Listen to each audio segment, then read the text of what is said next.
Konnichiwa, and welcome today to our... Wait, what was this for again? Oh yeah, welcome to our brand new channel. We'll be looking at the hottest and freshest selection that Hollywood has to offer. Today's piece of media up for review is... What kind of unholy rubbish is this? You know what? Turn back those clocks, because we're going back to the simpler days of simpler shows. The year is 1960, and the setting is the backwards town of Mayberry, designed to look like the 1930s, because they too wanted to turn back the clocks to the simpler days of simpler shows. The Andy Griffith Show is about a small-time sheriff who hates justice and lets criminals run free as long as they learn their lesson. Starring Andy Griffith. That's it?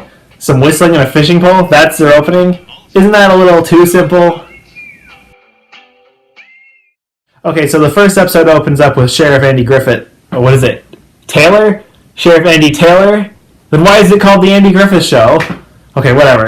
So Sheriff Taylor is performing a wedding ceremony. So he's the justice of the peace as well? No wonder he has a god complex.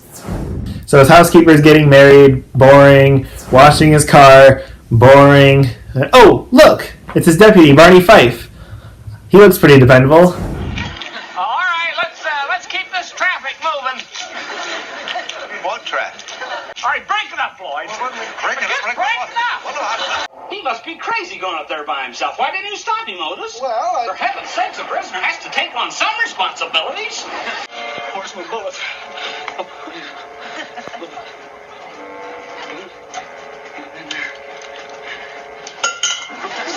That's good because... Andy!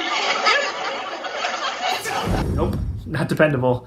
Oh, by the way, Barney Fife is actually a derogatory term used for a law officer who is either pathetically inept or overtly zealous. Good job, guys. Your character has become an insult. Well, Mr. Sawyer, we're just going to have a look around your room.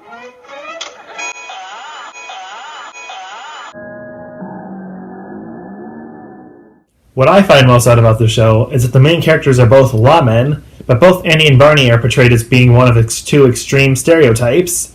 Andy is quite often portrayed as someone who acts against his superiors and will break laws to meet his goals, while Barney is someone who will arrest anyone for anything and is frequently ostracized for doing his job, or doing his job too poorly. When it comes to being a sheriff, Andy leaves a lot to be desired, but when his methods are used outside of work, he gets better results. As a father to his son Opie, weird name, he's able to help him stay on the straight and narrow, and help his son to be just as hardworking as he is. But it's more important to know how not to win something. I know how to do that real good.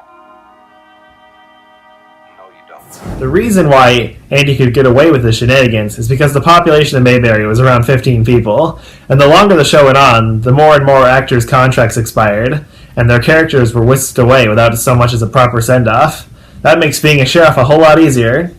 Plus, Andy was related to about, several of the townsfolk anyway. So, you may be wondering what kind of values this show held, or had any kind of agenda to get across to the viewers at home. And to that I say, yes. And while it won't, irreversibly scar your children for life and, cost you thousands of dollars of therapy, the show does have some clear messages that it wants you to take in. For starters, the most obvious detail seen throughout almost the entirety of the show is that guns are very, very bad. Andy almost never carries a gun, and he will actively prevent his deputy Barney from carrying a gun. If he does let him carry a gun, it'll be one bullet in his shirt pocket. Good thing Mayberry never had more than one criminal at a time. And what's worse is that when Barney does have a gun, he'll shoot something he shouldn't by accident.